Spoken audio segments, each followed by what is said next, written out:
അവതരിപ്പിക്കുന്നത് കഴിഞ്ഞാൽ സാധാരണഗതിയിൽ ഇത്തരം ഒരു ഫിനാൻസ് ബില്ല് വന്നാൽ സബ്ജക്ട് കമ്മിറ്റിക്ക് പോകേണ്ടതാണ്. സബ്ജക്ട് കമ്മിറ്റിക്ക് പോകുന്നേ ഇല്ല, ഇവിടെയാണ് ചർച്ച.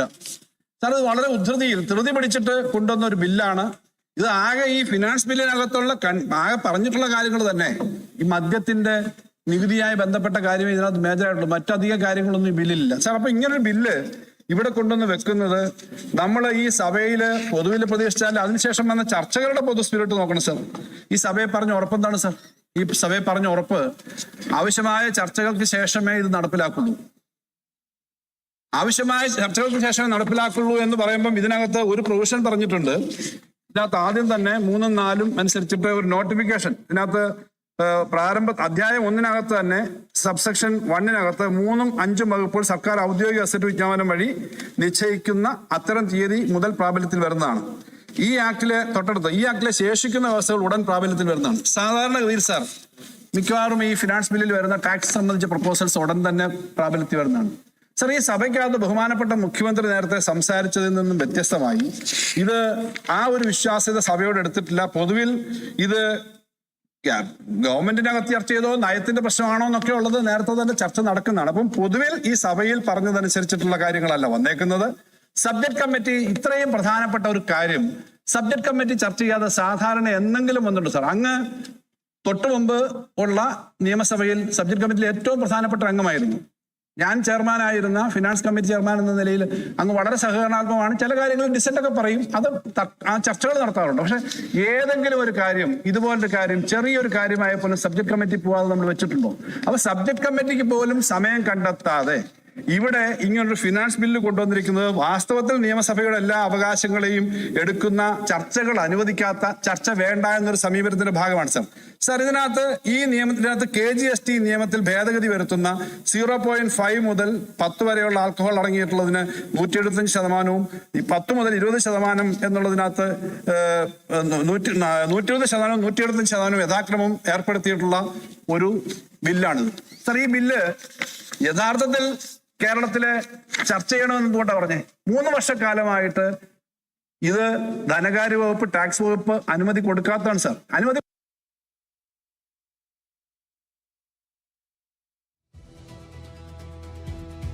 കൊടുക്കാത്ത വേറൊന്നും കൊണ്ടല്ല. നോക്കുമ്പോ നേരത്തെ എക്സൈസ് ഡിപ്പാർട്ട്മെന്റ് നോക്കി അതിനകത്തും റേറ്റിന്റെ കാര്യം പറഞ്ഞതേ ഉള്ളൂ, നടപ്പിലാക്കാൻ തീരുമാനിച്ചിട്ടില്ല. പക്ഷെ അങ്ങനെ ആയാലും അതാണല്ലോ. അങ്ങനെ ആയാലും അത് ഞങ്ങൾ LDF ഗവൺമെന്റ് ആലോചിച്ചിരുന്നെങ്കിൽ ഞങ്ങൾ നടപ്പാക്കണ്ട എന്ന് തീരുമാനിച്ചത് കൊണ്ട് തന്നെയാണ് സാർ. എന്തുകൊണ്ടാണ് സാർ? കുട്ടികൾ ഉൾപ്പെടെയുള്ളവർ ഇതിലേക്ക് പോകാവുന്നതാണ് സാർ. അങ്ങനൊരു കാര്യം വന്നിട്ട് അത് നടപ്പിലാക്കിയില്ല സാർ. നടപ്പിലാക്കാതെ ഒരു പുതിയ ഗവൺമെന്റ് വരുമ്പോ ആ ഗവൺമെന്റിന്റെ എക്സൈസ് നയം, UDFന്റെ നയം, ആ നയത്തിന് വ്യത്യസ്തമായി വരുന്നു. ക്യാബിനറ്റ് ചർച്ച ചെയ്യേണ്ടതാണ്, റേറ്റ് ചർച്ച ചെയ്യണ്ട സാർ. റേറ്റ് ചർച്ച ചെയ്യണ്ട, പക്ഷെ നയം ചർച്ച ചെയ്യണം സാർ. അതില്ലാതെയാണ് സാർ ഇതിനകത്ത് വന്നേക്കുന്നത്. അപ്പൊ ഇങ്ങനെ പറഞ്ഞ മദ്യത്തിന്റെ കാര്യത്തിനകത്ത്